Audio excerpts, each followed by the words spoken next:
My name is Professor Baldy, and I run a school for juvenile delinquents. You might even call them mutants. Trust a few reformed ex-cons and their friends from X-Farce. And introducing the Newt Mutants. Beware the rest. Now, Parody Press Comics is back with X-Farce Reloaded #1. Don't miss this extraordinary comics extravaganza with 7 full color stories of marvelous mutant mayhem. Back this book today for awesome variant covers and original artwork tiers. 48 pages of action and hilarious hijinks by some of comics' funniest talents. Parody Press, making the world laugh again. Only on INDIEGOGO.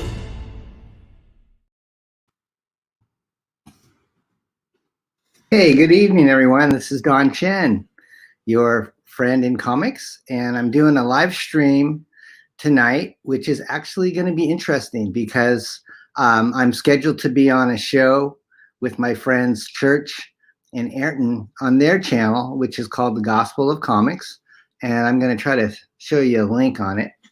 So if you go there, you'll be able to see their stream, and what I'm going to do is I'm going to share us talking on another live stream. So I'm just trying to broaden our audience tonight because I love their show and I really would love to give them more patrons to go hang out with them, and they've got a great vibe on the show. And really, when I first started to get into comics again last year, Ayrton and Church were pretty much the first guys to come out and say, hey, come on our show and tell us what you've done in your work in comics and what you're going to do.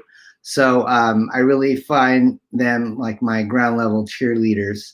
I have a new ring light, so it's supposed to make me look a little more healthy, but you can see like this little ring in my glasses. Maybe I'll take my glasses off so it's not so obvious, but for the longest time I've had like 3 or 4 lamps in my studio, and just getting them right has been a real it's been I wouldn't say aggravating, but it's just some days I look like I'm really pale, and then some days I look like I'm living in a cave. So I noticed that people do a lot of streaming will get a ring light, and so this ring light is kind of a big fluorescent tube. It almost kind of looks like a Stargate made out of plastic. But this is my first stream with a ring light, and I think it, from what I can see looking at myself, I think it looks like it's pretty even and everything.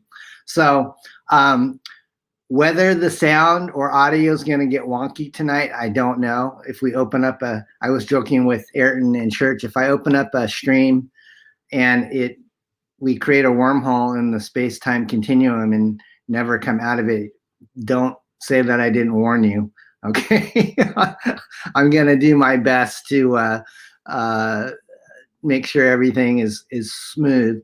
So what I'm probably gonna do is I'm gonna share the screen that I'm gonna be doing with them, and then I'm gonna mute my audio here. So you'll probably see us talking together, and if you make comments on this stream of mine, I may not see them because I'm mainly going to be hanging out in their stream. So I would say, if you really want to contribute and ask questions, go on over to the Gospel of Comics show on YouTube and just type in Gospel of Comics, Don Chen, and it should pull up the live show that you can join right now. So right now we have 4 people here.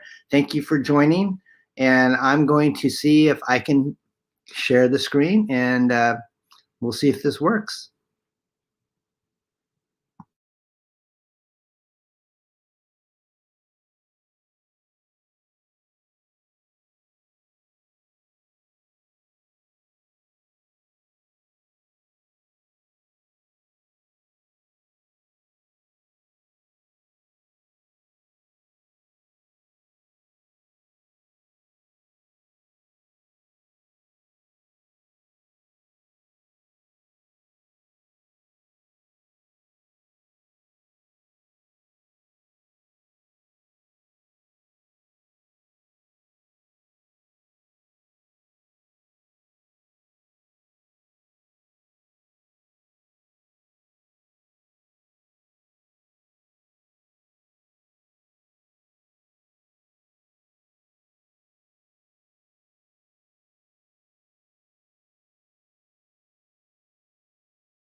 Yeah, if you unmute yourself on their end, they'll hear you, but that's all they'll hear. Okay.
All right, I hit unmute. Can you guys in the chat hear me again?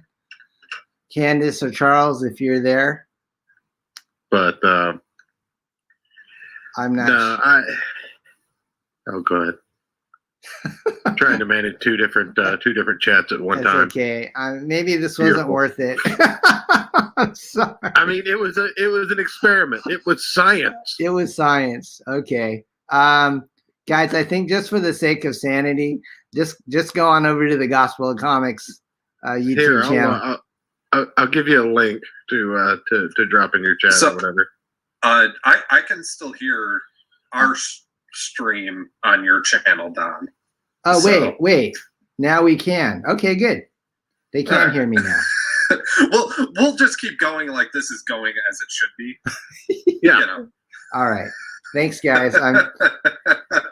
It's so weird because I'm looking at my screen and I see like 4 of me, and it's like excellent. Looking into a mirror like at the barbershop, and you go into infinity. So yeah, you heard it here while they're cutting your hair, and they're like, "How does this look?" And you're like, "Good," but really, you're like, "Man, that looks terrible."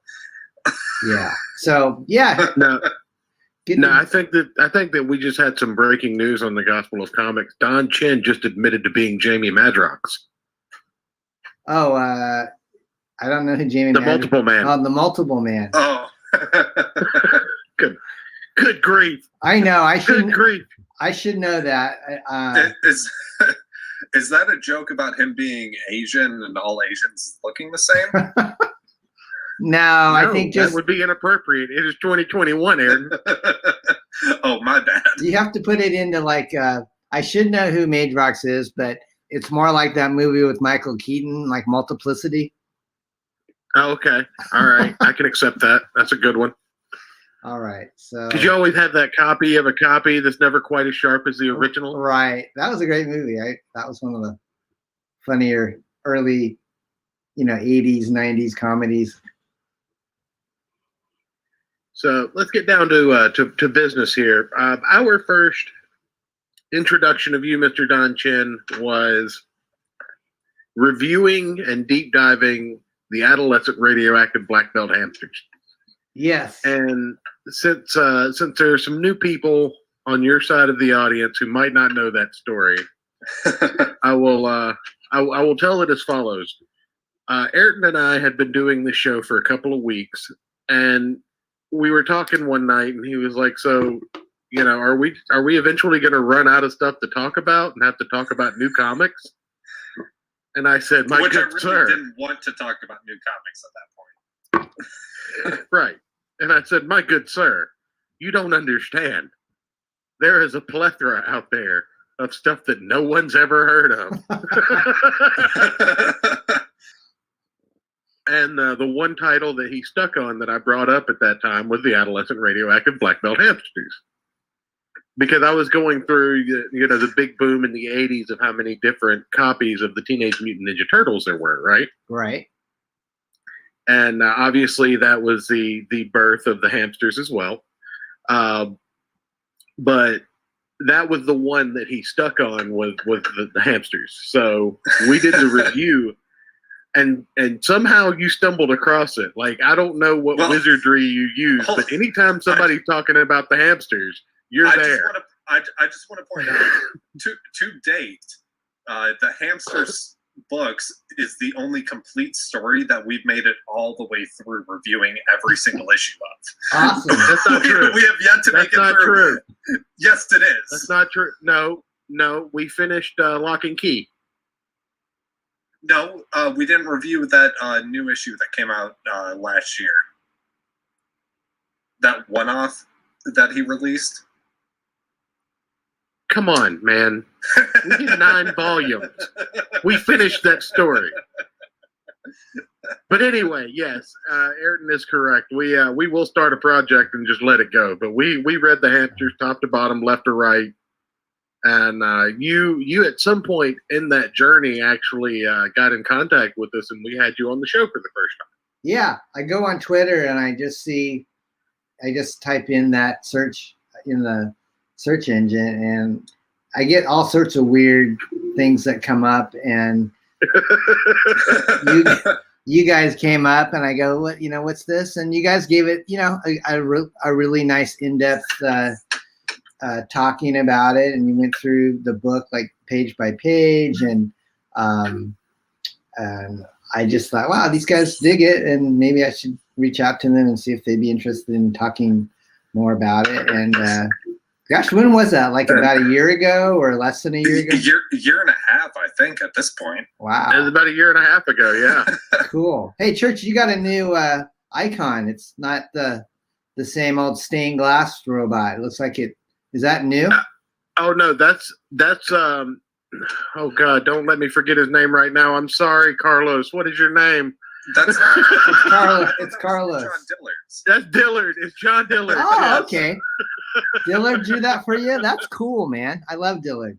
Yeah, he sketched that out because that's what he thought of when he saw my avatar, and I told him what it was all about. Awesome, man. When did he finish that for you? Like a year. Oh man, I think he did it in like 15, 20 minutes. Oh, awesome.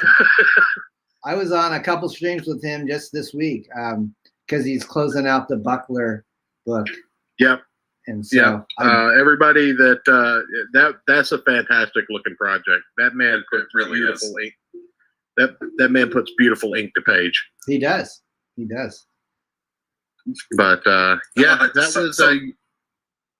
you were basically our first semi-celebrity on the show. Awesome. Yeah, I want to circle back to that.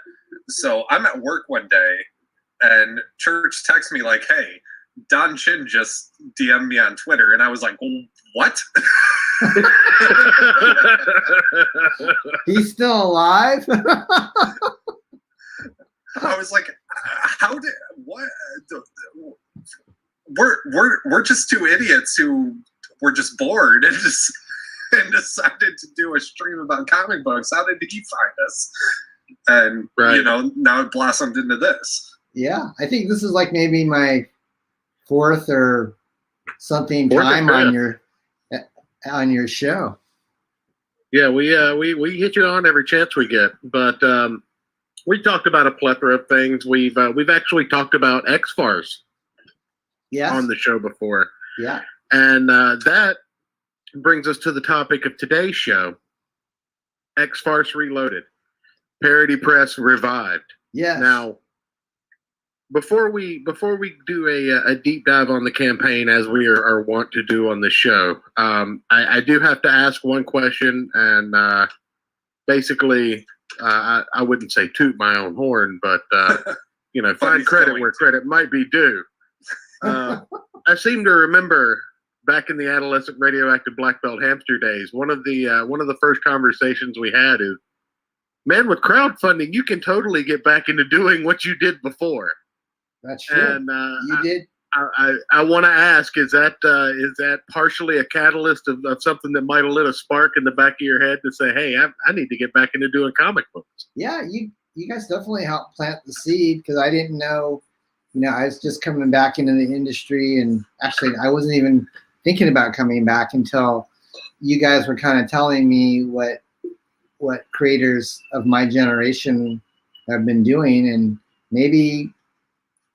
I know that I contacted Ethan Van Sciver a couple of years ago about doing the Hamster Cyberfrog crossover, but I think you guys knew a lot more about what was going on with other crowdfunding books. So as we chatted about the hamsters, I think I kind of soaked up things that you had both observed, and we're kind of mentioning crowdfunding might be the way to go. So I've just been kind of watching all these different people do their campaigns, and going on shows like this and their shows. And I met a lot of people just in the last months just doing promotion for X-Farce.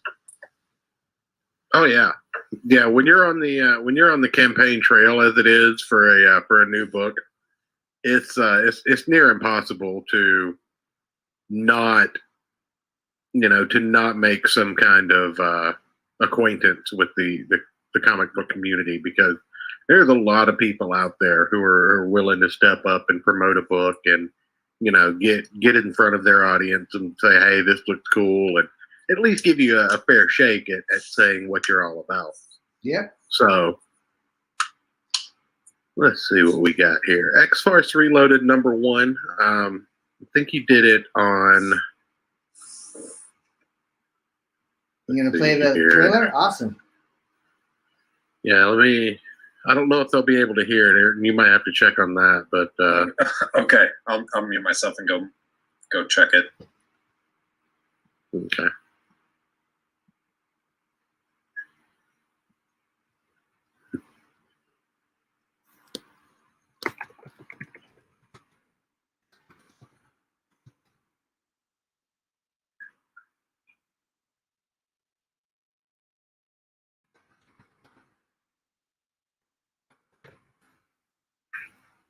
I can't hear it on my end.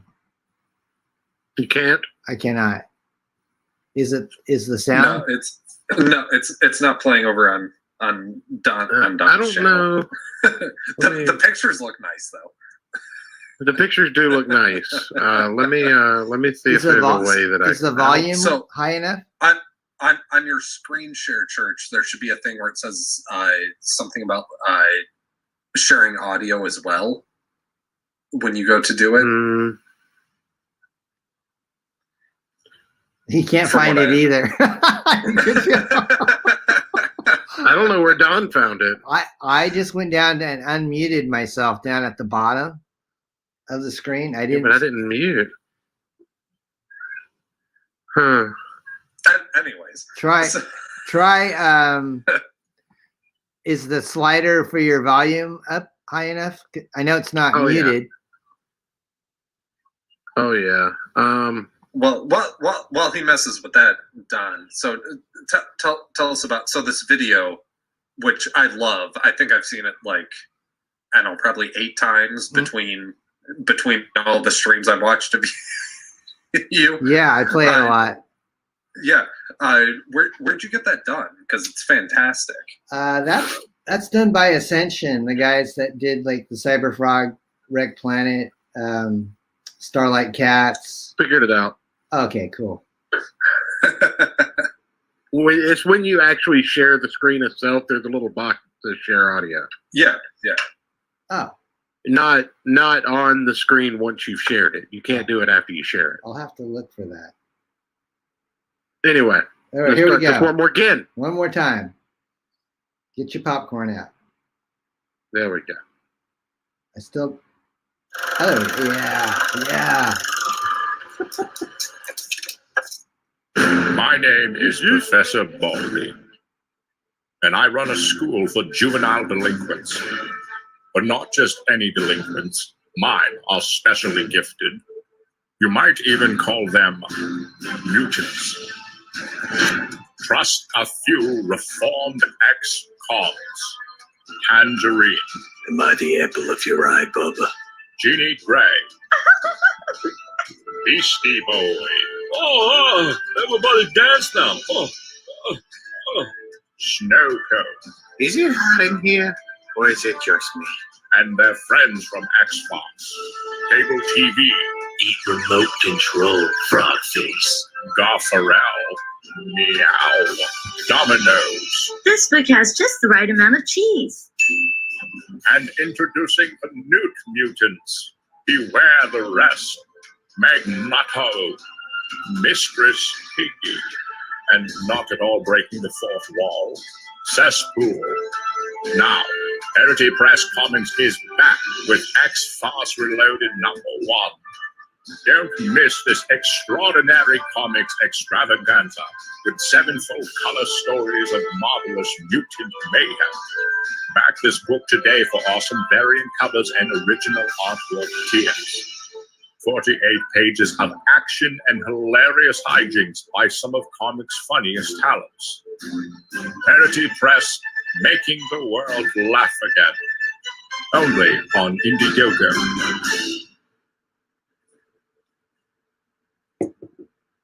Okay, so first thing I gotta ask is Cable TV is he modeled after Ted Turner? He is. Okay. Yeah, he is. He's got the CNN on the original X-Farce cover. He's got a little CNN on his whatever that doohickey is that's electronic on his chest. And then Right. and then Bill Mouse redrew it for 2020, and it has not just CNN but like Fox News on there now. Yeah. Yeah, I love it. Yeah, so what inspired me to kind of do it that way was looking at old X-Men movie trailers. So the one from 2000, the original movie trailer with Patrick Stewart, if you watch that, you'll see that I kind of had the pacing and the timing and kind of the metallic logo thing. That's kind of what led me to write the script for the trailer that way. And I told my video guys to edit it kind of like it was that. Okay. Now, for Cesspool, did you purposefully, as a parody, have the artist for that draw his feet actually proportional to the rest of his body? Why are you saying because Rob Liefeld doesn't know how to draw feet proportionally? Yes. Yes, that is exactly what I'm saying. Aaron never misses an opportunity to shoot on Rob. That's a Liefeld. question for Bill Mouse, because he was the one that drew it. I know Rob is teased a lot for his proportions and not being a guy that likes to draw feet, but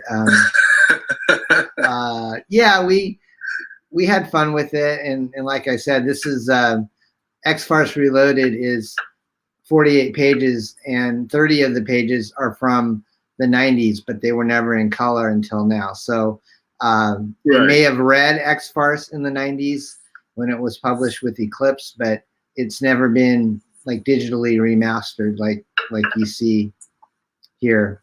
Okay. All right. So it's kind of like the Shirley Temple videos back in like the late 90s, early 2000s, where they like recolored them and like re-released all the movies. Yeah, I guess you. Did you really just do that, Eric? I did.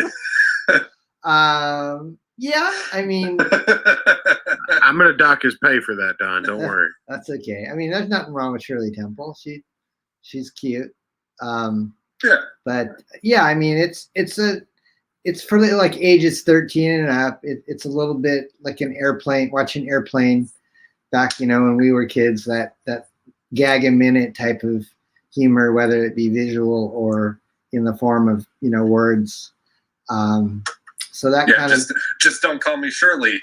right. Callback joke. So, well, one thing that I can attest to is that there were a lot of little sight gags in some of these characters, like the way some of them are just like Domino is a pizza delivery girl. Yes. Yeah. So that you see a lot of the little visual gags on cable TV. You even got a little Spawn shield on him. Yeah, that's Bill.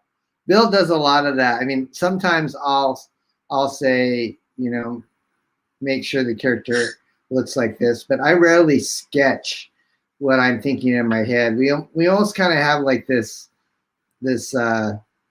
telepathic bond working for so long. I just intuitively trust him, and I don't really have to do a whole lot of editing when I work with Bill, because he's done satires, hundreds of them, and really easy to work with. And he's a funny guy on his own. I mean, he's done his own share of writing parodies just on his own, and as well as illustrating. But I really like working with Bill, because he's kind of almost like, a lot of people have been looking at this cover and they go, it reminds me of Don Martin from like Mad Magazine, that type of cartooning. Right. Yeah.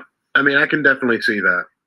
And you can even see like where Bill put the cracked magazine on the shoulder pad. Right. Yeah, that was a homage to my first published work. That was cool of him to do that. 1983. And you worked with Bill for quite a while, right? It was pretty much you and him for Parody Press originally, if I remember correctly. Right. What happened, Ayrton, was I got my feet wet with the Black Belt Hamsters with Eclipse in like 86. And then I did a few other books with them. And then in 1992, X-Farce was already out, and it was, it sold millions of copies. So I thought, this looks right for spoofing. So I pitched the idea to Eclipse to do an X-Farce spoof called X-Farce. And at the time, the editor that was working there knew a couple guys from San Diego that hadn't really broke in yet. So she offered them the job. So one of them was Bill and the other one was Bob Hannon. And they were both working at SeaWorld at the time, drawing characters for the park visitors. So this was their first work. And then I got to meet Bill eventually, like at conventions. And in the early 90s, Eclipse was starting to have some financial problems. And we kind of thought, well, we can give it a shot and try to publish parodies on our own. So we came up with X-Cons the following year, the Unfunny X-Cons. And so there's a 10-page X-Con story in X-Farce Related, the one that looks like Jack Kirby drew it. Yeah. And that's by a guy named Mark Lewis. Now, is this the editor? Is this the same one from Eclipse that you left like her notes in the margins of the Hamsters book that I loved so much? Valerie Jones was the editor on X-Farce, and she was okay. She was a lot more mellow than Cat Ironwood was like the editor and publisher of the Hamsters, and she was the one that would write us for being late. She was a good editor, but a little eccentric. I can tell. Like one time, my friend and I, they lived in this. Honestly, if you didn't know better, you'd think that you drove into where they filmed Deliverance. It's a part of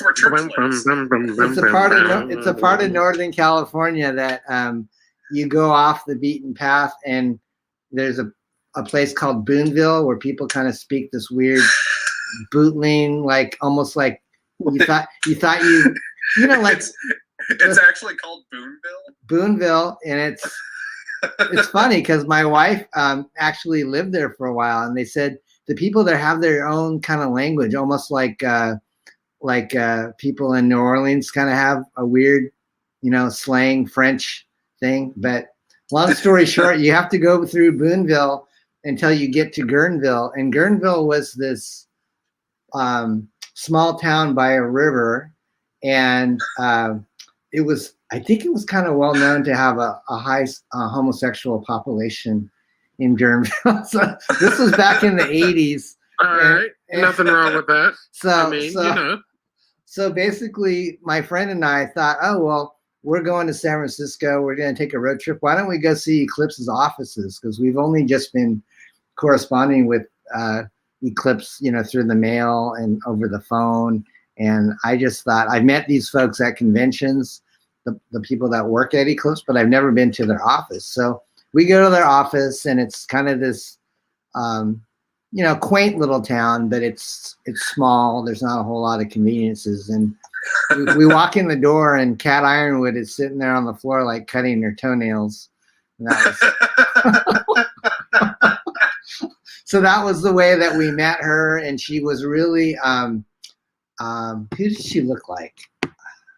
She looked like she was, kind of came out of the Deadhead generation and had really thick bottle glasses. And you would kind of think she was almost like a cat lady that got into editing comics. And she was my editor.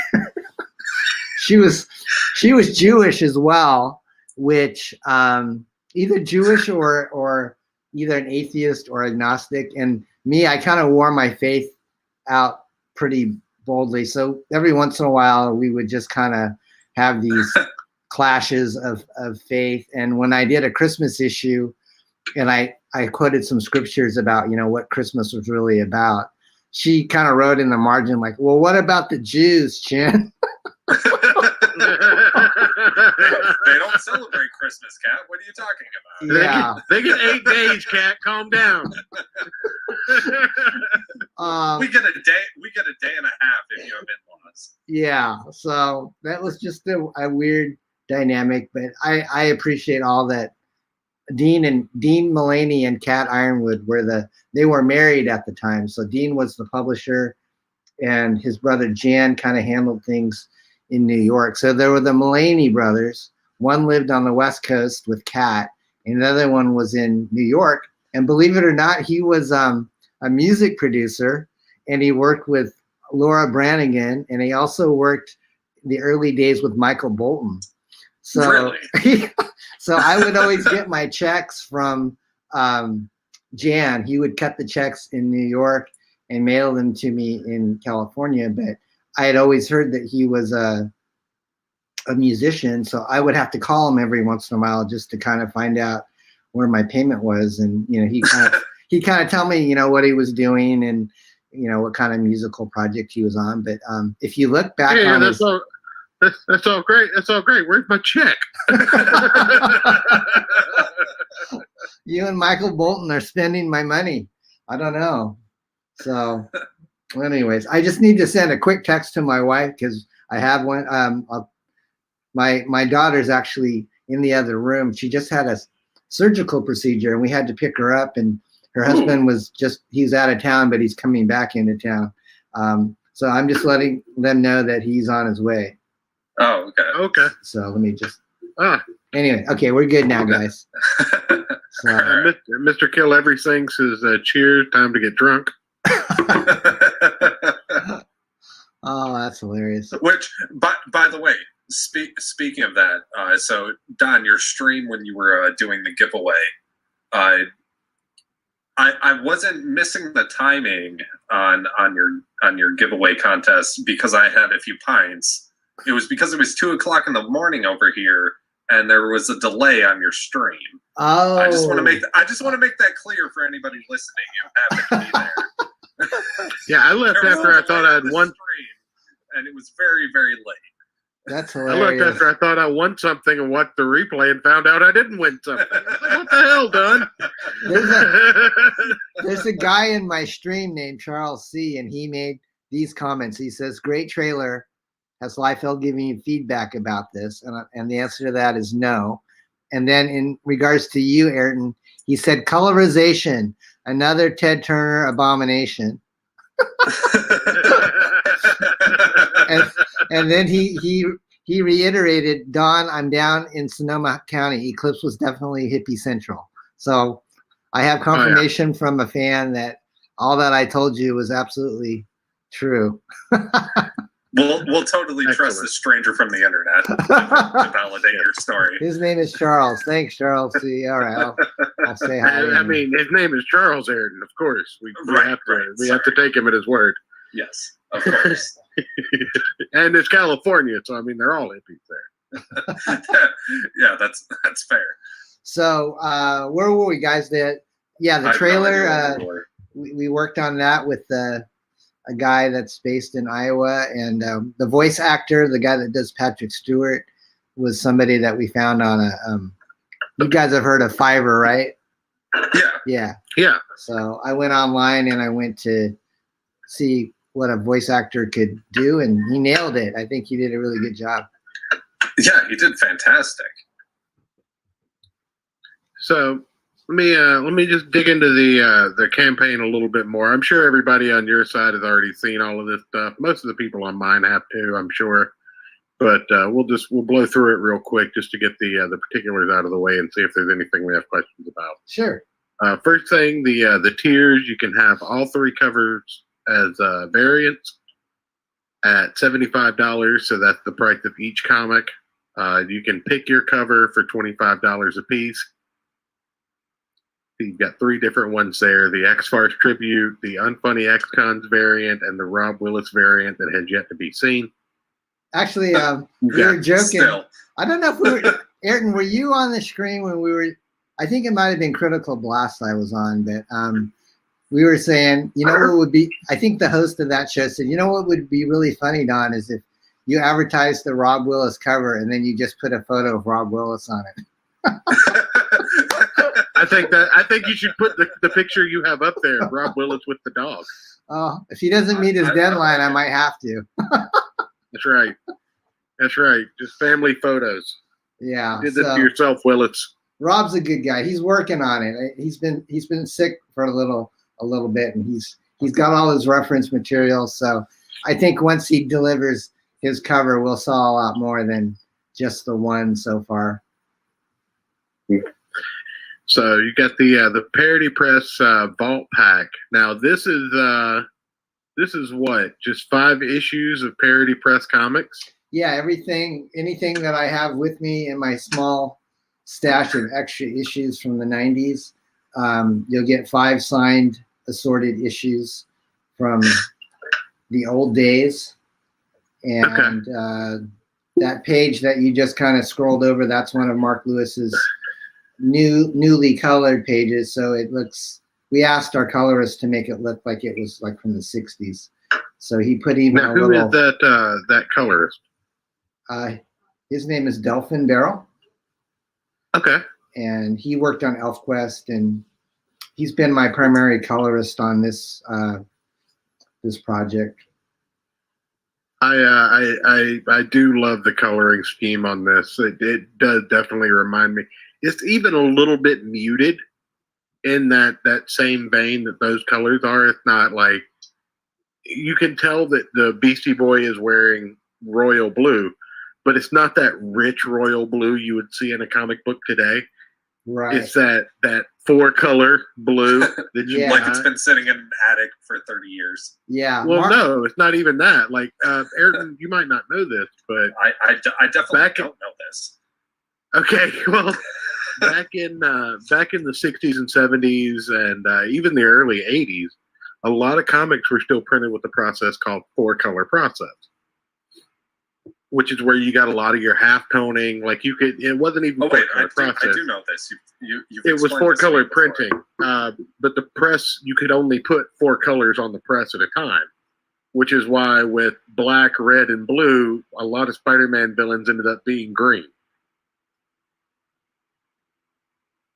And purple. Don't forget purple. Well, yeah, but I mean, that's because you could make purple with red and blue. That's besides the point. Well, Mark Lewis, who did the guy that did this artwork, he did the X-Cons, variant cover, the one that looks like it's like the old 1960s one, and he's super. He's a perfectionist, and he actually gave us some color direction on the story, and he found an article like this is kind of like the color scheme that Marvel used in the 60s, and he sent me this article, so I passed it on to Delphin, and I think that kind of Delphin used that data to know kind of what spectrum to stay within. And then he colors the X-Farce the X-Farce story. And then we said, have your free reign like it's the 90s, and people started to use Photoshop. So that's why you kind of see a lot more special effects and so forth in the X-Farce story than you do in the 1960s. Okay. Right. I even see a little reference of the Kirby dots in this particular panel. Yeah. It's fantastic. Yeah. If you look up really close, I actually looked at some of he finished all 30 pages I gave him just recently, and you look up and you kind of see the moire pattern, and it looks really faithful to the old Marvel books. Mm-hmm. Yeah. So anyway, you've got the X-Farce Bill Mouse sketch card. Yeah, I just added that last week. We had. Is that $50 for just the sketch card, or do you get a copy of X-Farce with that as well? That's I don't think maybe I should do that. That might sell more. We'll see. I don't know. It's my campaign. I forgot what I put there. That's something I'll have to play with, but yeah. There you go. There's one of the 1990s. When we asked Delphin to kind of make it look more like the vibrant 90s, like when you opened up your first Image comic book, and it had nice paper, and you just kind of went, wow. Yes. And this is why I quote tweeted, I should say, Don, where it said hashtag proportional feet. That's so funny. Don't tag Rob Liefeld in that, okay? I didn't. I almost did, but I didn't. Rob Liefeld has me blocked on Twitter, or I would. Yeah, he doesn't answer. I'm not afraid. He never acknowledges me. I think I'm a pesky fly on him. Yeah, me and Church are more like pesky mosquitoes. So yeah. Well, I heard. Did you guys know? I guess somebody told me, hey, I was on another stream, and they said, Rob did this crowdfunding thing, and he didn't fulfill it. And I was going, really? He goes, yeah, he did. Oh, go ahead. I'm just saying, you guys are aware of that, so. We've spoken about it once or twice. Maybe said some things that might have gotten back to him. That's why Church is blocked. I see. Did you back it, Church, or not? No. I didn't even know about it. Hey, Dillard's in the chat. Dillard's adding Rob Liefeld in the chat. Fantastic. Hey, Dillard, I forgot your name earlier and called you Carlos. I hope you still love me. He's Mexican. Close enough. He's not gonna. You're not gonna get us in trouble because you spelled Liefeld wrong, Dillard. So you have to spell it without the I in there.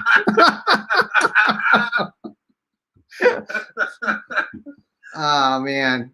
Well, yeah. So I like Cesspool. I like Deadpool. I like what Marvel's done with that character. So. So you got the X-Farce #1 6-pack. That's 6 copies of the book for $125, probably for a retailer. Yeah, then you got the 10-pack. Yep, I'm just testing the waters. If dealers want to, these are all signed free of charge too, just in case people were wondering. If you can get them signed or unsigned if you like. Are they signed, or did you get a stamp made of your signature? Oh, they'll be hand signed.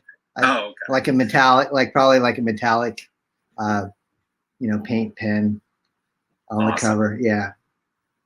That's the Colossal Executive Box. Now, tell us about this. It says you will receive one of each of these #1 cover editions: the X-Farce Tribute by Mouse, the Unfunny X-Con by Lewis, and the Rob Willis Reloaded variant. Yes. One X-Farce metal lunchbox and mug. One X-Farce inked original art sketch by Bill Mouth. All stretch goals unlocked. All comics are signed by Don Chen. You don't need me to tell. You don't need me to tell you about it. You just told everybody. Okay, all right. So that's what it is. There is a graphic. X-Farce lunchbox. There is a graphic though, Church. If you scroll down a little bit further, there's a bigger graphic that shows what that is. So I'll tell you where to stop. When you see the lunchbox, keep going. So many graphics. Oh! You went too far. When you see Ferris Bueller looking at you, you've gone. There you go, buddy. That's it. So you get all 3 books, and then the Bill Mouse sketch card. And I'm gonna get these into production, the lunchbox and the mugs. So I want to have them before our campaign ends. So I think if people saw them physically and me holding them up, I'd probably get a few more nibbles on that executive box tier. I definitely like it. It really reminds me, like, it kind of makes me want to carry a lunchbox like that to work with my lunch in it. I would so do that. They would, right? Like, I don't know. We might have to look at that, Aaron. It might have to be a thing. I might give you the gospel discount because you guys have been good to me. So we'll talk. If I have extras up, when the campaign is further on down the road, I'll you guys have been good to me. We'll look at it. We'll talk off air. We won't. Okay. Yeah, we'll be in contact. We won't tell the business on air. Don't worry about it. Yeah. So I kind of got inspired. I've definitely talked about it. Various of your books to some of my coworkers because they're just so great. I'm like, hey, we've got Edwin. Wow, you need to look at these. We got all sorts of celebrities in here. All sorts of celebrities. Oh yeah, that's awesome. We bring them in just long enough to say hi, and then they leave. It's cool. Yeah. Just enough to bring me a little bit of clout and then run away. I'm fine with it. But anyway, we'll get back to the campaign real quick so we can get back to being our normal selves. Normal. Yeah, normal. All right. So you've got the cover sketch for the X-Cons cover. You've got the original artwork page. Yep. A couple of those. 3 of those, and then got the original X-Farce cover. Yeah, I have it right here, man. You got the. You want to see it? It's pulling it up. Here we go. It's glory. So Don, I need to point out because Church just scrolled back past your story about them being in Antarctica and it being entirely. Pull that back up, Don. I'm going to full screen you. There we go. Oh, there we go. Oh yeah, got the ring light reflection and everything to prove that it's authentic. It's not just Photoshop. See, that's how they'll know. Like, don't worry about the reflection, Don. That's how they'll know if you've been replaced by like a duplicate or something. There we go. The ring light in your glasses won't be there. That's right. Wasn't there that movie about the ring where she watched the videotape and it was? Oh yeah, it comes out of TV to kill you. Yeah, now I'm kind of freaked out now. I wonder if I could. Good. I wonder if I can make it look like it's a halo on me. One of these days, I'll have to the reflection. Yes, sit there and play with it. So your little story with them being in Antarctica in a snowstorm and it's all just text. I know I gave you some crap about doing that in the hamsters. I had to go look it up to see if I was correct. Yeah. And yeah, luckily for you, your hamster one was only like 6 panels. Right. So doing like a few pages, it'll be cool. totally excited. I'm totally down for it. It'll be hilarious the second three. time too. Yeah, it's a 3-page story, and I trusted my letter implicitly to try to help me pull it off. And and Clint the Hamster Triumphant. There was another one where I had 2 pages totally black panel. So we did one that was in the dark, and then we did one where he's in a snowstorm, or the hamsters were in a snowstorm. But this one is like, the Avengers and the X-Cons. I'm sorry, infringers. So Marvel, right. Marvel doesn't sue me. It's the infringers and the Unvengers. not Avengers and the not X-Men. Right. The Men of X and the Avengers of A. You guys have to have a guy named Kami Mark that I just met on your show if you haven't already. He's from the UK. Oh yeah. He's hilarious. Yeah. We've had Kami Mark on to talk about Not Daredevil before. Oh, you did? Awesome. Yeah. How was it? Oh, we loved him to death. Oh, good. He's a cool dude. Didn't we have Kami Mark on to talk about Not Daredevil? Yeah. Well, I know we talked about it. I just told him we couldn't show it. Oh, really? You couldn't show the graphics of his campaign, or it's not the graphics. It's some of the language we just didn't want to show on screen because of the YouTube. Oh. Yeah, like the graphics were done in like the 60s under the comic code. They were fine. I think it was some of the overtones that were added that was a little risque. I think we found, if I remember correctly, because that was a while ago. I think we found a couple pages that we could show out there. Right. There were a few things we could talk about, but we couldn't go through the whole book page by page like we like to. Gotcha. I understand now. Okay. But so I definitely had to pull out my hamster comics and flip through and find that, and had to reread that section. That was brilliant. Just thanks, buddy. Them going like, hey, is Parsanovich lazy, or is Chin just cheap and doesn't want to pay for ink? Yeah. for the art. Oh man. Those were the days. Hey, this is the special. Why not both? Yeah. Hey, I was just thinking, this artwork that you're showing on the screen. It's like it's like the COVID relief fund cover. So if you have $600 that you don't have any, that you have no use for, you could buy the cover to X-Cons and X-Farce. I had $600, but I raffled it off for $20 tickets for 100 people. Because of Mitch McConnell? Is that what I think you tweeted? How did that work out for you? If I would have had about 15 more people, I would have had $2,000. Oh man! And Church doesn't have nearly as much cocaine as Mitch does. That's right. That's right. Or turtle shells. Oh man. He's an oxymoron, because if he really did coke, he'd not be slow like a turtle. Wouldn't he be like real fast and all agitated and stuff? You're the one that worked with. He was fast. You're the one that worked with comic book artists in the 80s and 90s. Yeah, you're right. This. We had a cocaine joke with Clint in the DeLorean. Remember in Hamsters 1? Oh yeah. Oh man. So. Yeah. Great J.J. Cale song, by the way. J.J. Cale, I thought that was Eric Clapton. The cocaine. Eric Clapton actually, his version is a cover of it. Actually, oh, it was really? Originally by a guy named J.J. Cale. Yeah.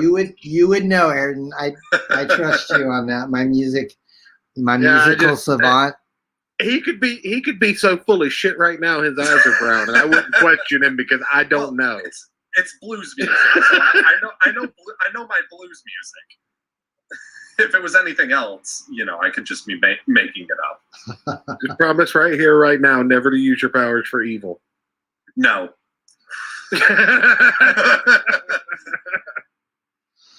Oh man. Oh man. No. So Me. Well, a mouse will work. Mark out Okay, technical I'm difficulties struggling. on the bingo We're card. struggling. So we'll talk about the Newt Mutants now. How did you come up with this? I swear, every time I see this, I just crack up laughing. I love it so much. This is well, obviously, you know, the New Mutants movie came out, but even before it just came out last year, We don't talk about that. Nobody saw that movie. That never happened. I was a New Mutants fan, and back in the '80s when Chris Claremont came out with it, and then Here's a question though. Did you see the Generation X pilot that they aired in '92 or some shit? I don't think I did. Was it bad? It was awful, but it was gloriously awful, like everything in the '90s was. Are you talking live action or animated? Oh yeah, absolutely, 100% live action. Oh really? I can. Oh yeah, I'll send you a completely legitimate, not pirated copy of it. All right. Was there any major stars that came out of that series? God no. No. It wasn't even a series. It was just a pilot. Okay. Is it on YouTube? Can you watch it on YouTube, or you have a? I think you can find it on YouTube. Yeah. Really? All right. Yeah, New Mutants is, you know, it was a big hit when I was younger, when I had a comic book store, and so I liked the New Mutants, and I read it, and I really liked a guy named Bill Sienkiewicz's artwork on.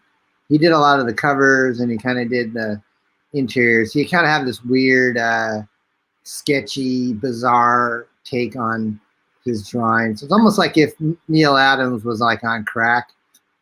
I was gonna say it felt more like Vertigo than Marvel at the time. Yeah, right? exactly. It felt more like Constantine art. That's a good analogy. Than Marvel comic art. If you can imagine, you know, that type of style back in the '80s. So, but Sienkiewicz started to kind of create a name for himself doing these painted type covers, and I think he even did some interiors that were like more of an illustrated style than it was pen and ink. So I asked my friend Thad Rhodes, who is a really good painter, and we worked with him back in the day on Zen and Nira X, and he's still, you know, a graphic artist in Virginia, and you know, he's a close friend of Bill's.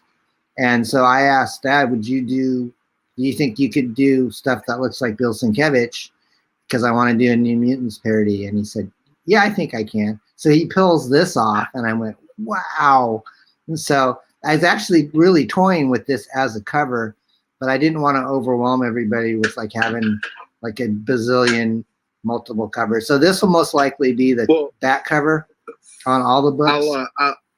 I'll give you a piece of advice. Don't make it the back cover. Maybe make it a page in the book as just printed like this.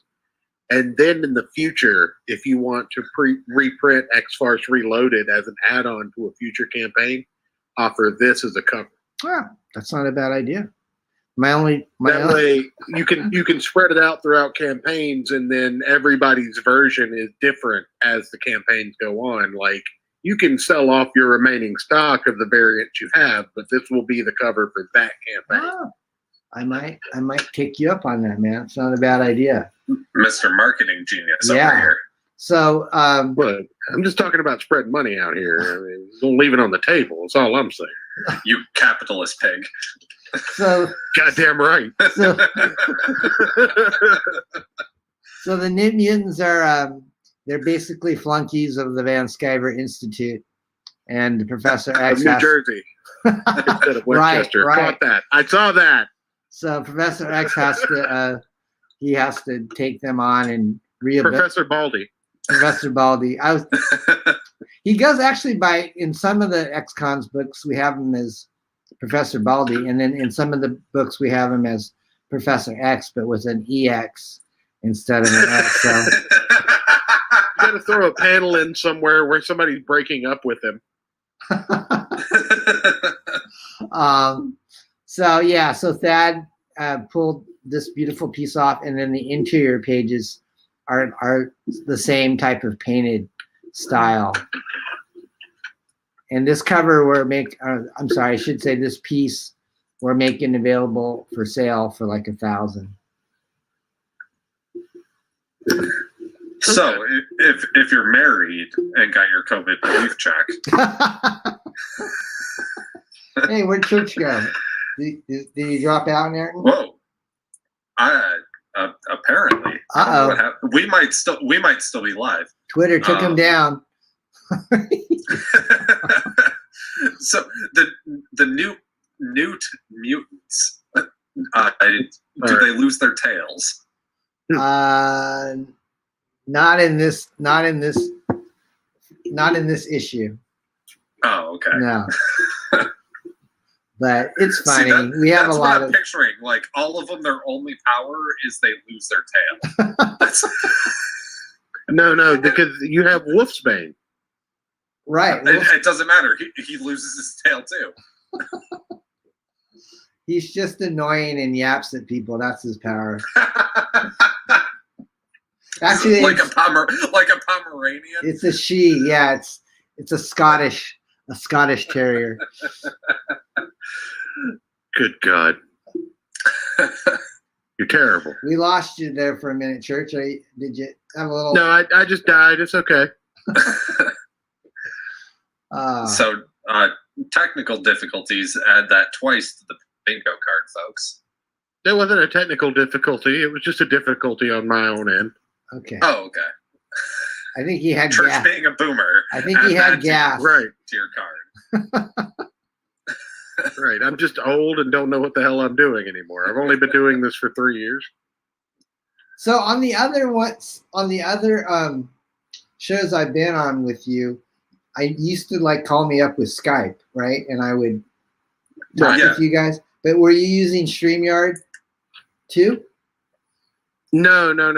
We were piping Skype through OBS then, and I figured because of the amount of times I've seen you on StreamYard, that this would be the more accessible way to have a show with you. Oh, okay. And because I figured out how to use StreamYard, Church was like, well, we can't have that now. No. I just put some more memory in my machine so that it could handle StreamYard. It's a pretty cool program. Eric was doing it. I've been impressed with it. Just I dig it. I was apprehensive at first because, I'm not that computer. I'm not afraid of computers, but I just saw other people doing it, and I just was a little nervous about doing it. So, but I'm getting better. Yeah. Like I told you, Don, if I can figure it out, you should be fine. Okay, thanks, buddy. Basically, Ayrton was on my first test drive stream a couple weeks ago. okay. Yeah, it was fun. I woke up from a nap to a DM and was like, oh wait, did I miss it because the stupid time zones? And was like, oh wait, no, I didn't. Okay, good. Yeah, no.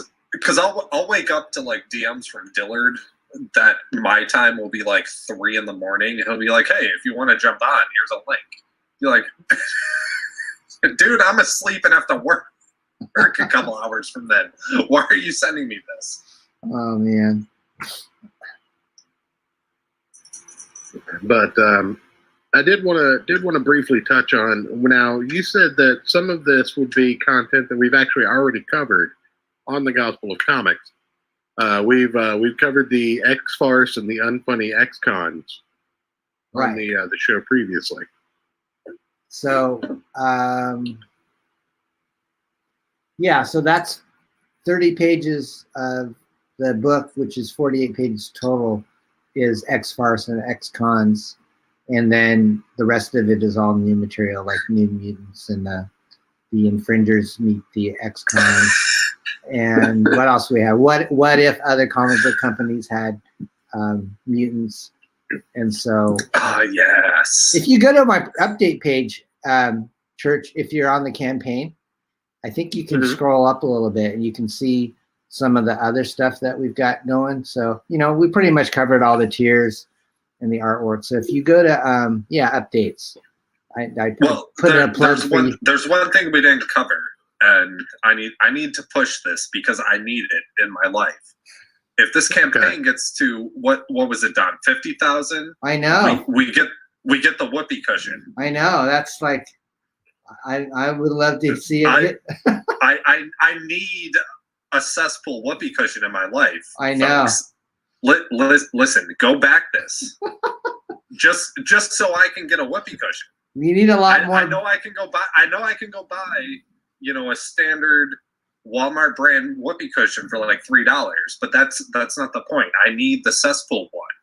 If you care about me tormenting my coworkers with something very juvenile and ridiculous from 1997, go back this campaign. I appreciate your enthusiasm, Ayrton, and I'm right there with you. If there was any perk that I would love to make as a cool item for this campaign, it would be that. But I have a feeling because I'm at less than 2,000 and I'm in my first week that you're probably going to have to settle with buying a whoopee cushion and then cutting out Cesspool's face from the comic book and putting it on it. I mean that. No. Well, here's what we'll do. If you back this book, and only if you back this book, we don't make $50,000. You DM me and you send me a whoopee cushion, and you pay for return shipping. I will print Cesspool on it for you. Really? You will? Can you print on latex? Listen, I'm channeling my inner Abraham Lincoln and MLK to give this speech to get this whoopee cushion. That's how much I cherish juvenile humor. We'll get you a Cesspool whoopee cushion, Ayrton. Don't worry about it. All right. Now I know what to get you for Christmas next year. We'll make it so. Oh, thanks for reminding me. I need to send those cigars to you still. Yeah, and I need to send your glasses too. I've been lazy as shit. They're sitting in a box on the end of my kitchen table. It's in an Amazon box. Yeah, your cigars are sitting in my humidor underneath my tablet at the moment. All right.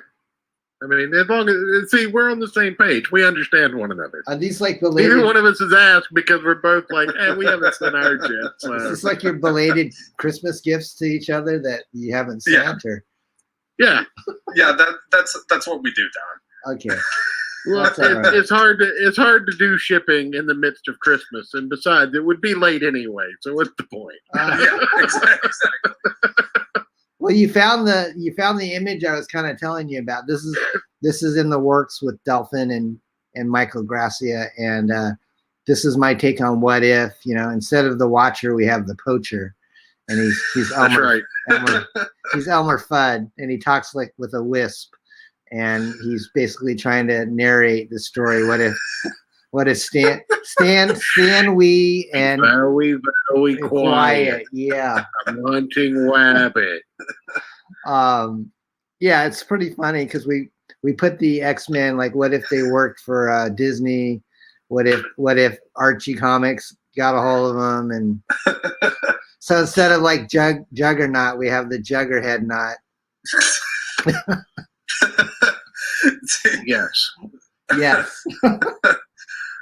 So I know I'm younger than who should understand this style of humor, but this makes me think of like the Abbott and Costello like meets the Mummy or meets the Wolfman or something like that.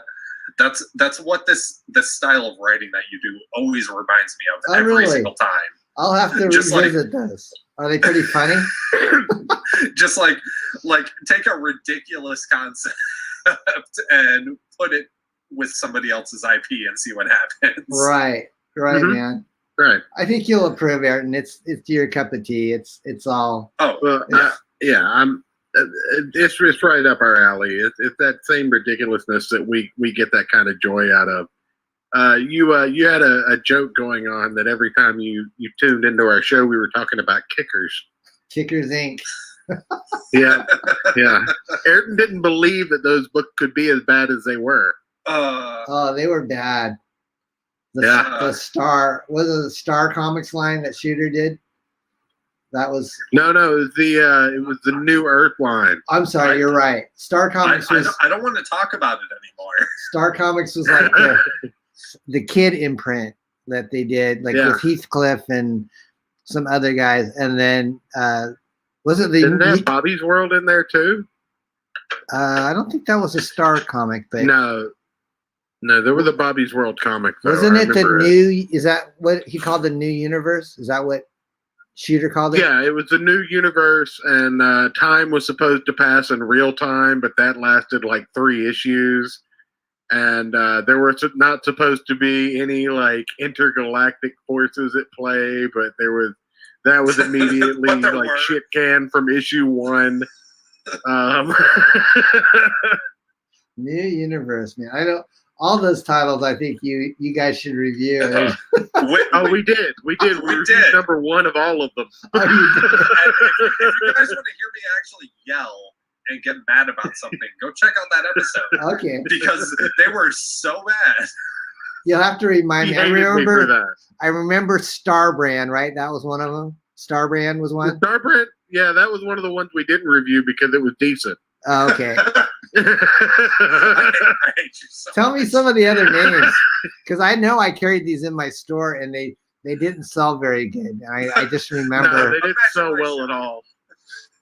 But Kickers Inc. and what else was there that was bad? Justice. Justice, right? The white-haired guy. Yeah. Yeah, white-haired. That eagle dude. That eagle dude. I don't even remember the name of the book. It was so bad. Was he like a It was like Hawkman Captain type? Planet meets ayahuasca, basically. Oh, it sounds bad. It was Mark Hazard, Night Mask, Oh, Mark Kickers Hazard. Inc., That's right. Spitfire and the Troubleshooters, Oh. DP7, These hurt. These the hurt me. Psy-Force, and Justice. Psy-Force. That's what it was. Oh man, yeah. I don't like think I said, I Captain Planet meets ayahuasca. I never read a full issue of any of those. Good. Lime's dad says The Pit wasn't New Universe, Lime's dad, but The Pit was terrible. The Pit by Image. I thought The Pit. that was Dale Keown artwork there, man. The Pit. I loved the Pit. The Pit was awesome as far as the artwork went, but if you read the story, I mean, I'm sorry. Yeah, It was just the Hulk, but not as good. right. That's true. It was lacking in a story, but the artwork was pretty awesome. Because you gotta remember, it was right beside Spawn when McFarlane was having all those guest writers come on. Yeah. No. No, was the a New Pit? Universe had a Pit, but it wasn't the Pit from okay. Image. It was just called Pit. Yeah. Oh. I don't even want to. Yeah. No. wow. It's all bad. Right. It's all bad for you. All right. Yeah, Jim We Shooter. reviewed some weird comment. We reviewed Skate Man on this channel. Awesome. Skate Man. Doesn't he say here? I formed a union, my foot in your face. Is that what he says on the cover? I think so. Like that. That was awesome, man. It judged like the worst comic ever. Like, See, I liked it more than the New Universe, though. I would rather read every single issue of Skate Man than read a single issue of the New Universe. I agree. At least Skate Man had Neil Adams art, so Exactly. and can you imagine what the world would be like if Marvel had gone through with their original plan into stopping everything line wide and introducing the New Universe as their only titles? Can you imagine what a disaster that would have been? Hold on. I'm going to call Courtney Love real quick. I'll be right back. Oh man, you guys are fun. I miss. No, seriously. I mean, I enjoy going on these chats with other people, but I already have a rapport with you guys, and it's like I have to learn all these guys that I don't know, and I kind of try to do research before I go on their shows, and they're all really talented people, but speaking with them, I'm not used to them. It's just like trying to meet somebody for the first time, but I know what to expect from you. I wasn't sure if I needed to put a language disclaimer on my promos, but I know exactly what he's talking about. He just sent me a DM talking about the John Byrne and Mark Gruenwald, The Pit, which was a new universe. It was supposed to be one of those things to help tie it together. Okay. Here we go. In the chat, we've got Kelly Sue DeConnick. Oh, no. Kelly Sue DeChronic. Excuse me. Question for Don. Any plans to make new books with parodies of other characters like Boneyard Shift, Cypher Frog, Chin Crackers, Lost Souls? Oh man, I might have to hire her. She actually backed our campaign. Thank you, Kelly Sue. And Kelly Sue DeChronic, not to be confused with Kelly Sue DeConnick. You know, I kind of thought a CG, a Comicsgate only spoof book might be something to do. I haven't really thought of the concepts, but those are good inspiration. Hit me in the DMs. I can give you a rundown of some of the lore and whatnot of what happened in Comicsgate and who the big guys were in the beginning, the middle, and the end. Well, I know Boneyard Shift. She's alluding to Graveyard Shift, right? Right. And then, right. I've befriended Mark Polton pretty well in the last few months. Right. Cypher Frog or Cyber Toad. That's Jawbreakers, right? Jawbreakers. Right. Chin Crackers, Jawbreakers. I like Chin Crackers. That's definitely my favorite one. Right. And I mean, obviously you have to write Chin Crackers as you're the John Chin. Right. Right. I have to get a little do a little research on these characters. I have Graveyard Shift. He actually sent me like the first graphic novel collection with a U.S. Assassin, which I backed. Nice. And so I've got Graveyard Shift to read. Everybody says, "Oh, it's like what if the Universal monsters, became the X-Men?" Is that basically what Graveyard Shift is, kind of in a nutshell? Would you say? That would be more of an Ayrton question than me. Yeah, kinda. Yeah. Yeah. Okay. That's a good way of looking at it. I would like. Is this a Graveyard Shift Malin? Yeah, John Malin and actually Rob Willis, who is doing our variant. He is, I think he's working on Graveyard Shift 3. Right. I would like to see you do a parody of Trump Space Force, but with Biden using the Biden Thoughts Twitter channel. I don't know if you follow that one. No, I haven't. Biden Thoughts is a great follow on Twitter and Instagram. If it's still around, RIP all my fallen Twitter brothers. Well, he's at least still on Instagram. I don't know about Twitter. Okay. But that would be entertaining. Yeah, he's pretty right. Yeah, because there's a lot you could do. I mean, there's a lot of oh man, there's plenty of parody about Cyberfrog. The case of the littlest umbrella, the case of the broken umbrella. That's right. That's right. Yeah. The case of the picnic umbrella. Yeah, there's a lot you can do there, Don. Okay, well, we'll see. We have the X-Farce campaign to fulfill, and then after that, yes, it's Beard Zerker with me and Bill Mouse. So, right. Okay. Oh, yeah, that's right. Yeah, so we'll see. I wanna just kind of take my time and focus. It's a lot of work just to do one book a year, let alone 3 or 4. But that's actually a perfect segue. It's almost like you're a natural at doing the streaming stuff, Don.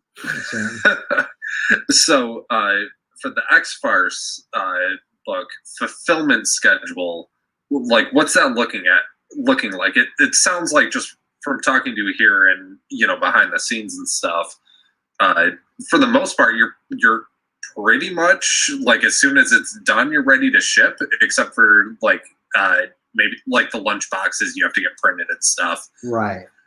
It's but yeah. As far as like the actual like book bit, it seems like you're pretty much ready to fulfill almost immediately. Yeah, this story that you're looking at, coloring doesn't take time at all, Aaron. On the screen, that's a page story, and then Thad still has to do his story, and then the guys that are doing the House of X, Powers of X, the Mighty yeah, the Mighty. I forgot about that one. The Mighty Mascots guy have 5 pages. If you scroll down a little bit more, Church, and put an update page, update number 3, because I show a page from maybe. Oh yeah, keep going. Update 3. There you go, right there. That's some of the line art from the House of X, Powers of X story, and we just got that like last week. So they're a little behind on their story, but I think it'll be done hopefully in January. So I think most of the book will be done art-wise this month, and then the initial campaign, you know, we still have another couple, like 3+ weeks to go, and I may. Well, actually, yeah, you've got the ability to extend it, like the campaign, before you even go in demand for 60 full days. That'll probably be the plan. Completed your, yeah, you've already completed your funding. You're at 100%. You're at what, a little over $1,700? Yeah, which is super low. 103%, something like that. This is like it's more like our gift to Comicsdom, just to kind of to say we're back, and this isn't to make a huge profit, but it would be nice to break even. 1,700 isn't breaking even. It's more just like everybody said, hey, Don, set your goal really low, because that way when you're on Indiegogo, it'll look like you've far exceeded what you needed. But I think if I could hit 10,000, that would be more like a realistic kind of more of a break even, and have a little bit left over for ourselves. But I've heard that a lot, and I don't really like that advice. Like, I would much rather see a failed campaign relaunch from ground zero with more notoriety, more familiarity with the campaign circuit, and getting it out there to more people, and reaching that $10,000 goal, as opposed to seeing a $17,000 goal with a $10,000 price point that has, and I'm not judging you on this, I'm just saying that I've heard a lot of people out there say that they've been told, well, set your goal lower, because it helps with the algorithm, it helps with making you look better. But in the grand scheme of things, does it really help you look better in the long run if you set it for $2,000 and you can't fulfill? Or if you set it for 10 and you just make 11 and you do fulfill, right? Like, what looks better in the grand scheme of things? I think on Beard Zerker, it's going to be different. And that's just me. I'm not experienced in this. I've never made a comic book on Indiegogo or Kickstarter. I'm not, judging whoever gives this advice, but to me, it doesn't seem like the best advice to give, especially to first-time creators. Yeah, like, this is. I would much rather see Don putting money in his pocket than setting a $1,700 goal and then having to come out of pocket to fulfill his obligation to the people that back the project. Thank you, Church. I think that's good advice. And like I said, this is all trial and error our first time. And a lot of crowdfunders have said, our first time that we did this, we only made like 3,000. And from there you learn, and I've learned a lot. I mean, I feel a lot more comfortable moving forward on the next campaign. And my wife is very cool about it. She says, I don't expect you to knock a home right out of the park your first time. This is like, it's a whole new frontier than when we were publishing in the 90s and we had distribution. You're having to learn how to market yourself and go directly to the fans versus going to the comic book stores. Dylan says I need $0. Now, that's an interesting question that I wanted to bring up. What is that difference like, since you have that more personal experience going through like distributors and having to sell to like retail stores versus having to market your product and who you are like as a person? Yeah, because that's really what the independence comic thing is about. You're more marketing yourself than the comic. At least that's how it comes across. What is that like? Yeah, like what's kind of the difference between doing the two of those? Like that transition. Is it difficult? Like, how do you feel about it? Oh, that's a really good question, Aaron, because I felt like this campaign is like taking a lot more physically and emotionally out of me than anything that I can remember. and I've been working on it for like almost, the better part of almost, a year, just getting it from last year to where we are now. And I think part of it is because I bit off this multiple creator project that has like 13 different people in it. So in that respect, even though we had a lot of the artwork done, I'm still having to work with colorists. And then on the 3 or 4 remaining stories that make up the new material, these are all guys that are working on projects. And so I'm kind of having to juggle multiple people and deadlines, which when I work with Bill, like on Beardzerker, it's a lot more easier to just work between he and I and maybe another person. So I think in that respect, an anthology that has almost 50 pages, it's a big juggling act versus just doing like a 24 or 32 page book with an artist that's just me and him. So you have a lot of email chains, is what you're telling me. Right. And then I'm working with guys that I haven't really worked with before, like Rob. I reached out to him because I saw him do this awesome Black Flag variant for Dan Fraga, and I said, "Who is this guy?" He's like Stephen Platt and Dale Keown from the '90s, resurrected again.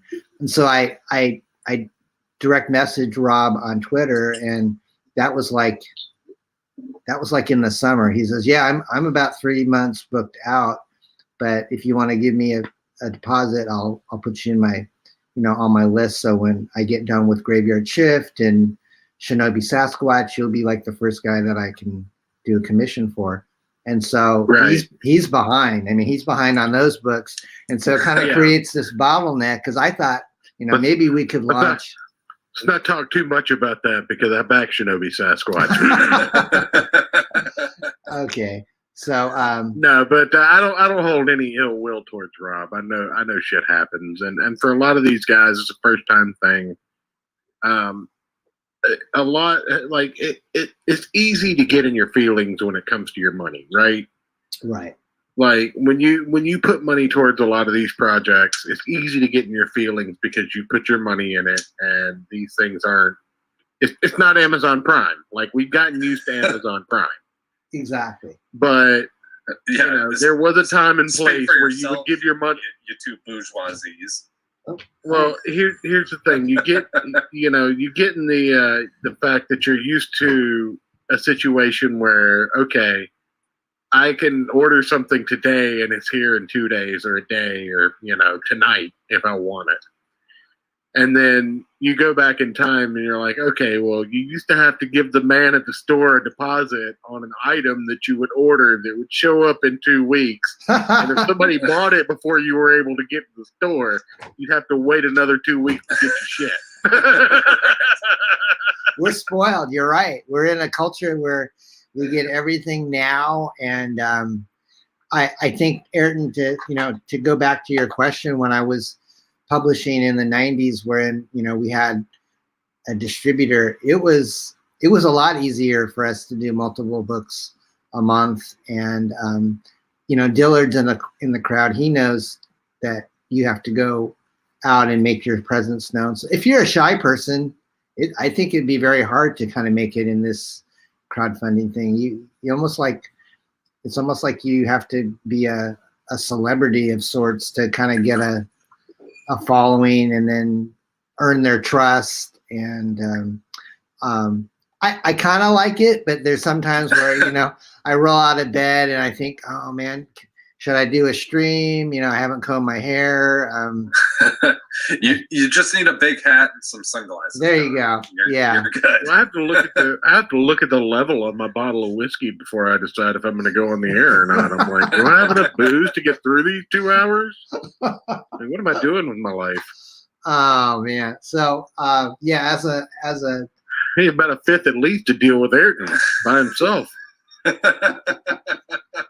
I'd say the 90s kind of had that was nice in that the only time you had to meet the fans is if you went to a con, and now the con's in your house because you just turn on a camera and everybody's there and you can all hang out now. But it's and you send links to people. Right. My throat, I'm seriously, from just launching this campaign, I've been on sometimes 2 or 3 streams in a row, and my voice is shot. It's really, it takes its toll on you, especially when you're. Oh no, I remember a couple of weeks ago. I think I did including yours, Don. I think I did 6 or 7 streams in a day and a half. Oh, you're talking about the stream crawl where I was in a blizzard. Yes. And by the end, I was at my in-laws and there was a blizzard done, and I had planned to do a stream crawl for 7-8 hours. Oh boy! Yeah. Wait, what's happening? What's happening? Wait a minute. What the hell is this? Everywhere I go, Don Chin. Me and Dillard are like Siamese twins. We're joined at the hip. The 2 most beautiful men in comics. Wait, I gotta show everybody up. Hold on a second. There you go. All right, there it is. There it is. I'm gonna mail you a top hat, Don Chin. We're gonna outclass this bastard. Every time I put on this beret, I just hear in my head the opening theme song to the Game of Thrones. I feel epic. That's fair. But so yeah, Don, you sent me that link, and I was like, okay, I'll go on. I'll do that one, and then the next day I get another link for Anthony from Dark Gift Comics for his open mic night on Mondays. I was like, man, should I do it? I was like, okay, I'll go on. I'll play a couple songs. I did that. The next couple of days after that, yeah, I hear you. My voice, I was like, I can't talk for the rest of the week. Yeah, you gotta drink. You gotta drink hot water with a little bit of honey. Put a scarf around your neck. Not just whiskey. You closed out the buckler, right, Dillard? I did close out the buckler. However, it's still in demand, so you still have a chance to get it. Cheap bastard. Hey, what do you don't know? I could have bought it in anonymity. That's true. You could have been my biggest benefactor. I don't know. I might have been. I don't use my Church of Failure handle to buy things anymore. I don't like that break in between the 4th and 3rd wall. Oh, I don't. This conversation's got out of my depth. I don't even know what you're talking about. Oh no, I don't like the separation between my online persona and my real life name being broken. The separation of church and state, as it were. Correct. Oh. Yeah, it's against the Constitution for me to break character. So if I go in and look right now, I wouldn't be able to tell if you backed X-Farce. Correct. Well, he wasn't at least the second backer. Ayrton was the second backer. I'm in top 5 though. 2 of the top 5 backers are Church and Ayrton. Well, see, here's the thing. I gotta make a confession here. I overspent when it came to super chats closing out my book because I'm trying to get it everywhere and anywhere. Because I had budgeted $100 to spend on super chats, and I ended up spending. And then you started drinking Moon. 103. Yeah, I ended up spending about $130 in super chats, and that it really it turned me off of my game. I was like, damn, I'm making a mistake because I didn't want to pull you remember Acridius? Dude spent $7,000 in super chats trying to get his book out there. But I was like, but you know what? So I went and I backed X-Farce, but I could only back. I didn't back the book.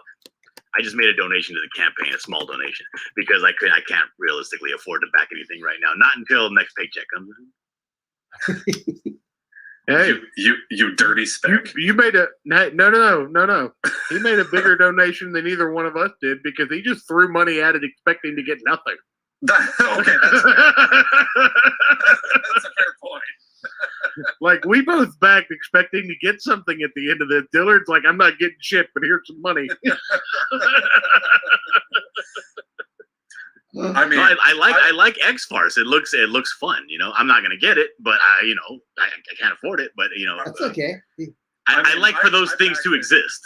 I backed it just because you can look Don's on great. you can look on our channel, Dillard. You can look on our channel and get a taste test of what X-Farce is going to bring you without color. Because we talked about it It's with the white man only. himself. Dillard's been in. He's kind of seen what we're about. But maybe me and John will like swap copies of our books in the mail. That would probably be easier than than paying each other. I don't know. Don't tell the business. I don't know, dude. I this think stuff I'm goes gonna on order our- like one, maybe two extra Buckler books because these things are gonna be expensive. They're like, how much are you gonna over order? Hundreds. Yeah, like how much are you gonna order? Like over order. I'm like, I'm not trying to over order. I guess if like He's gonna over order like 7. he's gonna over order negative. And 5 of those are gonna be toward damages. I'm gonna have to replace like probably 20 or 30 books for smoke damage. I mean, to be fair to Dillard, egg delivery doesn't pay that well. It really doesn't.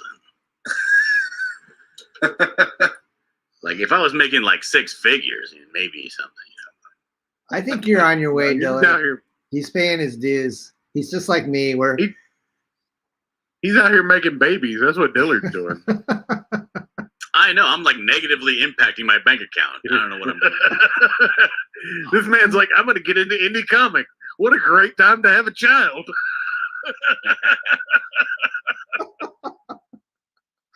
Oh man. John's out here like, my kids are raised. It's just me and my wife now. I'm gonna get back into comics because they don't pay shit. Dillard's like, I got a baby. Let me get into comics. Well, I didn't like quit my job or anything. That's smart. Nobody in comics ever should. Yeah. For sure. I didn't quit my job for YouTube either. You guys Because are PewDiePie fun. makes $1 million doesn't mean I'm gonna. I'm gonna make millions. Me and Don, we're gonna make millions. Hey, That's I have a The PewDiePie. dynamic duo. I have a PewDiePie. Remember who put cartoon you on. I went on a drawing show with Mike Miller last 2 weeks ago. Oh, drawn and quartered? Yeah, I went on Drawn and Quartered, and I'm not a cartoonist, by trade, but I try. And so about a half hour before the show goes on, he'll let you know what the topic is. So you don't have like a head start to know what you're going to draw. He'll just basically say on social media, here's the topic, and meet us at 7 p.m. Pacific time. So you got like 6 or 7 artists drawing like for an hour and a half, and whoever has the best piece is voted on by the watching crowd. So he says, yeah, we're going to do a stream and we're going to draw PewDiePie. And I went, who's PewDiePie? And I didn't know who he was. And I said, I asked my grandkids, I said, I texted them, I said, you know who PewDiePie is? And they said, oh, come on, Gramps, like I had no clue. So I go online and I'm telling my wife, I've been on Drawn and Quartered like the last 10 million subscribers. 3 or nobody's important. I've been like John, going. You're my favorite person on the internet. So I go on the show and I watch this video on YouTube that says like PewDiePie like in 7 minutes explained. So I just watch this video and I see, oh, he's the Swedish guy. He's pretty good looking. He does these game videos. So I go, okay, I think I know who he is. So I go on the stream and everybody else is like, you got like Elliot Fernandez and Siege and all these really good artists besides Mike Miller. And I'm just you drew a stick figure, didn't I'm you? just a writer, and the very first time I went on the show was like a month ago, and I just sat in on the show, and they voted me first place, even though I didn't do anything. And that made Mike Miller really mad because he did a really good thing. So anyways, I thought, I'm not going to let myself, they were being really nice, but I'm going to like go out of my comfort zone and go on this show and actually try to draw. So the first time it was like Ahsoka Tana from Star Wars, and I did okay. Yeah. I did okay. And then the next one was Nightmare Before Christmas, the Tim Burton one. I'm coming in like dead last in voting on these shows. So the PewDiePie one is the one I don't have any idea who the character is. And so I'm sitting there drawing, and everybody else has the downward camera so you can see what they're drawing. But I don't have a second camera. I'm just sitting here sketching. And so at the end of the show, holding it up to your computer every few seconds. So at the end of the show, this is what I came up with: it's Pewdie Popeye. I love it. And I got second place. I got a legitimate second place on that show. You sell that for $150. Eric will buy it. I might. So anyways, we'll buy it and frame it for $150, Don, right now. That's my drawn and quartered story.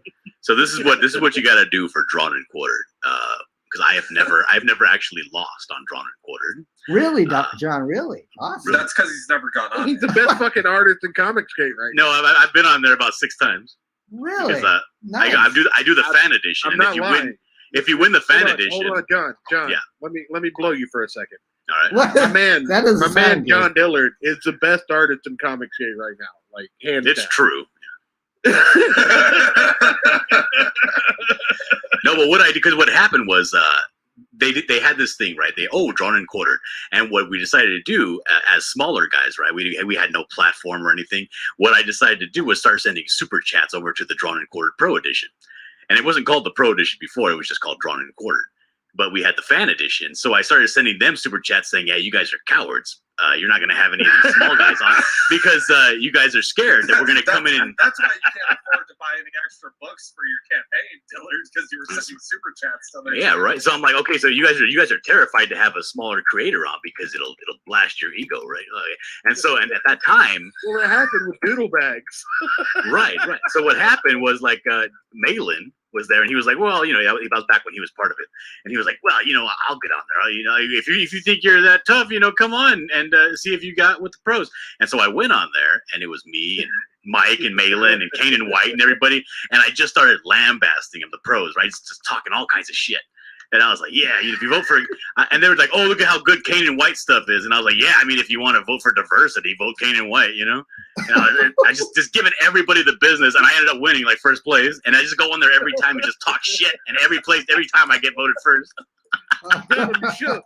You got him shook. You're wearing bricks. You got him shook. That's right. Man. That's hilarious. I was like, why are you voting for these guys? Comicsgate is a consumer movement. I'm a small guy. I'm a consumer. I'm an indie guy. You got to vote for me. What are you voting for these pros for? They hate your guts. Well, yeah, but I mean, you're who has never backed anything. Like all that shit talk. It's backed up 100%. Oh, I back some stuff. No, I back friends. Your shit talk is backed up. Your shit talk is backed up with your talent, like 100%. So The Buckler is one of the best drawn books in Comicsgate, hands down. It is. So real quick, in getting to closing, because we have 20 minutes left, and this show tends to get off the rails. Yeah, you guys talk a lot about stuff other than X-Farce. I don't know what your problem is. Well, we talk mostly about Don Chen. Like that's what we do. We love Don. How dare you? If you would have watched the beginning of the show, you would have understood. We went through our history and how Don Chen came to be a part of Comicsgate, thanks to us. That's right. This is true. So you're welcome. So Don, in our last little minutes here, because we don't want to hold you up. What's kind of your last push? What's your big sales pitch to really draw people into this book? Besides that it's hilarious. I just say, let's open the floor up to Don here. I'll go back to the main page of the campaign. If we all survive 2020, and we need help in 2021 already, as we can all probably feel, laughter is the best medicine. And so we just thought, Mad Magazine has closed up shop. No one's really doing parodies anymore. And this is just, our motto at Parody Press is, making the world laugh again. And that's what we're about. We just want to spread humor and give people a place to escape. I wrote a little update today that said, you remember Saturday morning cartoons?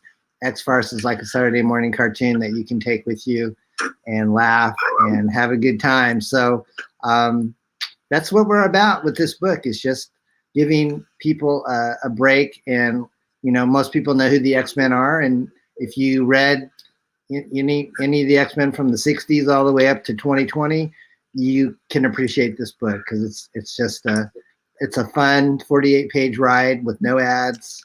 And that's pretty much my spiel. That's the biggest point. Yeah, that's right. Let me just tell you, folks. I've had some thoughts on this, but I do have a couple of questions for Don before we get off the air, because in a true interview fashion, we gotta ask the tough questions. Right. I am wearing pants. You've gotten up a couple of times and proved that, or okay. The correct answer is boxer briefs. I'm not. Best of both. No, the real tough question is, Don Chen, in current society, if you could parody any comic book in the world, what would you parody? Oh boy, any comic book in the world.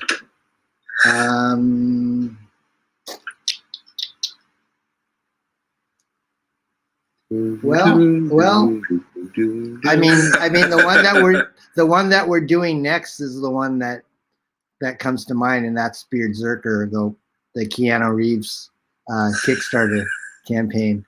Let me before we go, I'll share with you. Let's see if I can. Let me find it on my computer. Yeah, well, you find that. What I want to know is, like, I want a book that has like a couple of little short stories, all parodies. I want to see a parody of Squirrel Girl. I want to see a parody of America Chavez. That's right.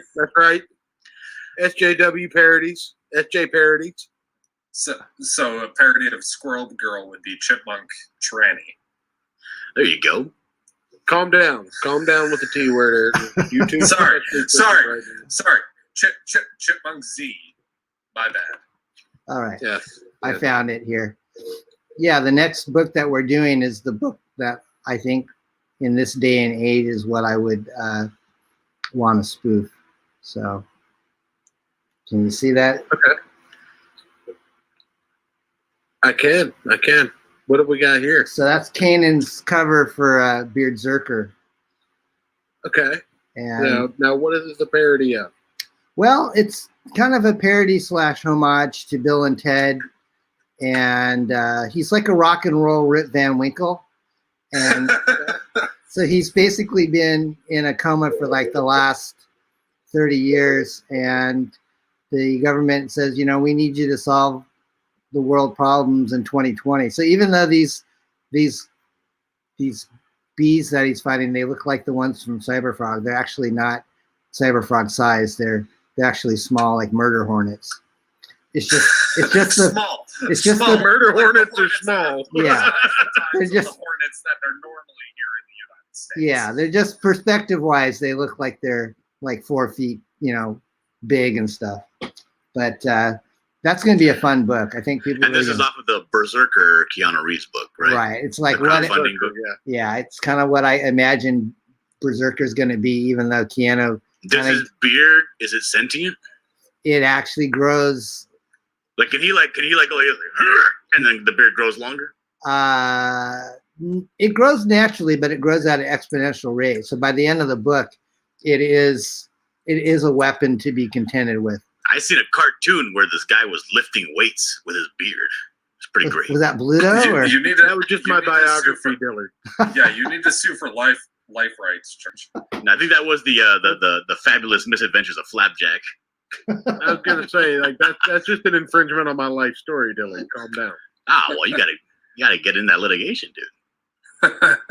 I shaved 12 months ago, and I have like 14 inches of beard to show for it.